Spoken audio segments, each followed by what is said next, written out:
Itu dibilang penting karena untuk trimester pertama sendiri biasanya kita menggunakan untuk mendeteksi kelainan di awal seperti Down syndrome atau bayi berkembang atau tidak, atau menentukan tafsiran persalinan, dimana yang untuk trimester 2 sendiri kita bisa melakukan dengan pemantauan berat janin.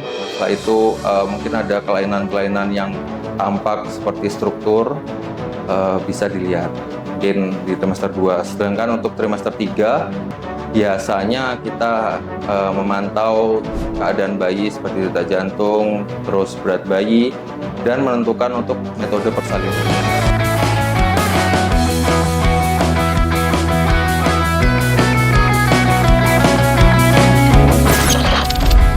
Assalamualaikum warahmatullahi wabarakatuh. Perkenalkan, saya Dr. Muhammad Anggit Satria Utama, spesialis obstetrik dan ginekologi yang bekerja di Rumah Sakit Al-Islam HM Mawardi, Krian.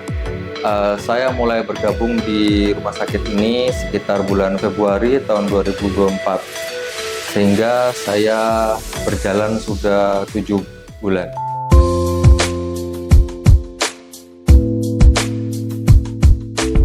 Pada hari ini kita akan membahas tentang pentingnya pemeriksaan kepada ibu hamil yang biasa kita sebut dengan ANC.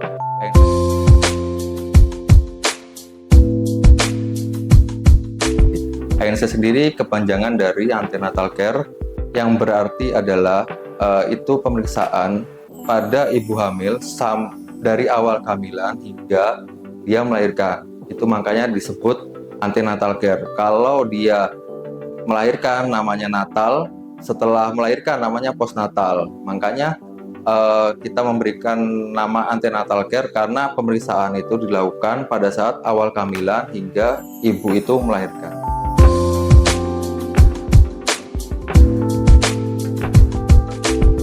Itu bertujuan untuk memeriksa keadaan dan kondisi ibu hamil, mempersiapkan mental dan fisiknya untuk menjalani persalinan, serta menjalani nifas dan pemberian ASI eksklusif. Dan yang terakhir adalah mengembalikan fungsi organ reproduksi secara bertahap dan optimal.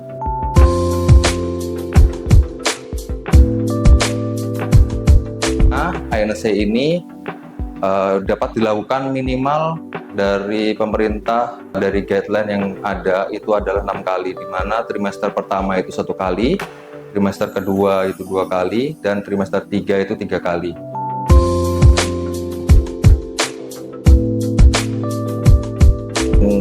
Kenapa ANC itu dibilang penting? Karena untuk trimester pertama sendiri biasanya kita menggunakan untuk mendeteksi kelainan di awal seperti Down syndrome atau bayi berkembang atau tidak, atau menentukan tafsiran persalinan, dimana yang untuk trimester 2 sendiri kita bisa melakukan dengan pemantauan berat janin. Setelah itu mungkin ada kelainan-kelainan yang tampak seperti struktur, bisa dilihat mungkin di trimester 2. Sedangkan untuk trimester 3 biasanya kita memantau keadaan bayi seperti detak jantung, terus berat bayi, dan menentukan untuk metode persalinan. Jika ANC itu tidak dilakukan dari pemantauan dari awal kehamilan, yang pertama adalah satu, kita tidak bisa memeriksa adanya kelainan atau tidak. Dua, kita tidak bisa menentukan tafsiran persalinan dan merencanakan untuk persalinannya sendiri, karena persalinan sendiri dibagi ada 2 ya, seperti kita tahu. Dari yang pertama itu adalah persalinan normal, setelah itu atau yang persalinan dengan seksio cesaria, di mana penentuan ini biasanya kita lakukan di trimester 3. Jadi kalau memang ternyata bayi ini tidak bisa lahir dengan spontan seperti melintang atau sungsang, atau adanya ari-ari yang di bawah dan segala macam dengan komplikasinya, maka metode yang kita lakukan adalah seksio cesaria. Tapi jika tidak ada kelainan apapun, semuanya berjalan dengan baik, kehamilan yang baik, ibu akan bisa melahir dengan persalinan normal.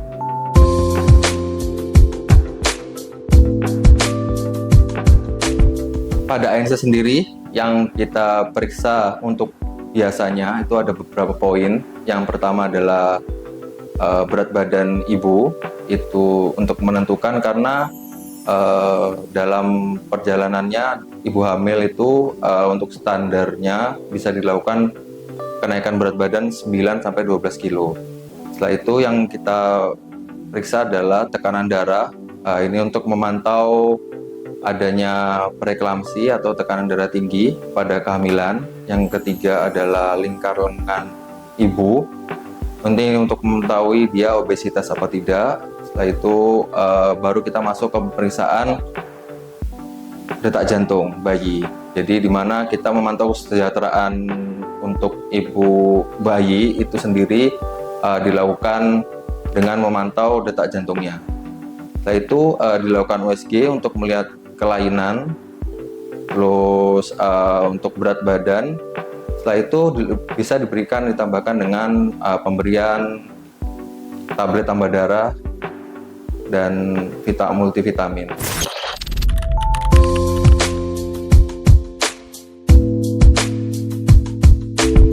Dok, mitos atau fakta ibu hamil tidak boleh meminum kopi?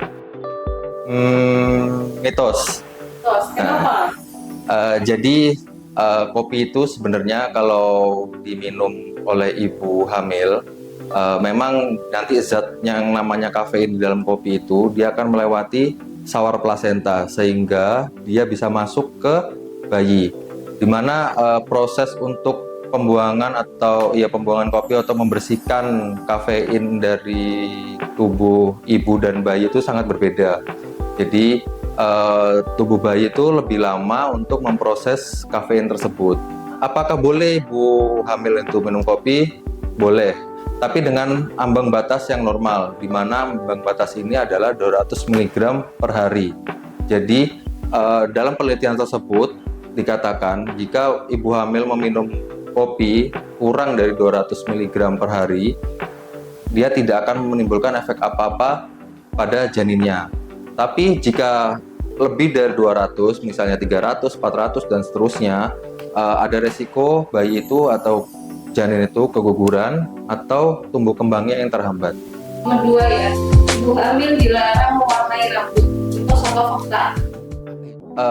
Mitos, dimana untuk mewarnai rambut di sini memang disarankan tidak pada trimester pertama, jadi dilakukan pada trimester kedua. Ini akan berhubungan dengan alasan yang kedua, karena pada mewarnai rambut biasanya cat rambut itu kan berbau agak menyengat ya. Jadi kalau ibu hamil itu biasanya sensitif. Nah, yang menyebabkan baunya menyengat ini biasanya dari bau amonia dari cat rambut tersebut. Jadi disarankan di trimester 2 dan mengecatnya di ruangan yang terbuka dengan ada ventilasi dan segala macam, sehingga ada sirkulasi udara, tidak menimbulkan yang rasa tidak nyaman pada saat mengecat rambut. Setelah itu perlu diperhatikan juga karena mengecat rambut itu menggunakan bahan kimia, sehingga pada saat mengecat rambut ada beberapa keluhan seperti dia alergi. Jadi kalau ibu tidak pernah mengecat rambut, mungkin bisa disarankan cari yang dia hipoalergik. Tapi kalau sudah memang pernah mengecat rambut, bisa dipakai dengan merek yang sama sehingga tidak terjadi reaksi alergi. Yang nomor 3, buah nanas dan durian dapat menyebabkan keguguran. Benar, mitos atau fakta? Mitos. Jadi sebenarnya buah nanas itu dan buah durian itu buah yang sangat kaya dengan antioksidan, di mana antioksidan sendiri berguna bagi tubuh kita. Seperti contoh nanas yang matang. Jadi kalau ada suatu ibu hamil, ibu biasa yang mensnya tidak teratur dan segala macam, itu sangat baik jika dia mengkonsumsi nanas yang matang, nanas yang manis. Jadi dia bisa membantu untuk melancarkan menstruasi. Jadi kenapa banyak yang bilang tidak boleh, ibu hamil tidak boleh makan nanas dan segala macam, sebetulnya itu mitos. Jadi dalam perjalanannya sebetulnya tidak ditemukan untuk bukti ilmiah yang memberitakan bahwa nanas dan durian itu tidak baik untuk ibu hamil. Justru jika dikonsumsi dengan secukupnya, dengan dalam batas wajar, itu sangat membantu karena dengan kaya vitamin, antioksidan dan segala macam. ibu hamil tidak boleh berolahraga. Mitos atau fakta?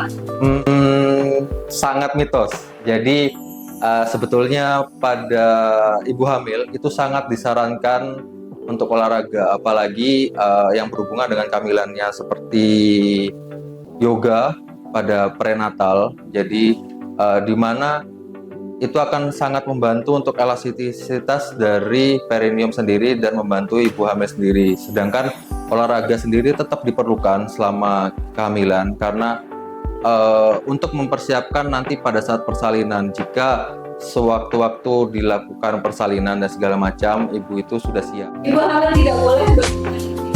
Mitos atau fakta? Mitos. Jadi memang ada beberapa omongan ya seperti tentang itu yang nggak boleh berhubungan. Katanya spermanya dari yang suami itu dapat menyebabkan kontraksi. Tapi setelah kita meneliti dan membaca, sebenarnya tidak ada hubungannya sperma dengan kontraksi. Jadi sebetulnya yang membuat keguguran atau lahir prematur dan segala macam itu bukan dari berhubungan intimnya. Karena memang keguguran sendiri itu yang nomor satu adalah karena kelainan dari bayinya sendiri, yang kedua adalah infeksi. Sehingga untuk keguguran sudah kita skip. Jadi untuk kelahiran prematur sendiri biasanya ditandai infeksi. Nomor satu itu infeksi, yang kedua itu adalah panjang atau pendeknya dari serviks itu sendiri.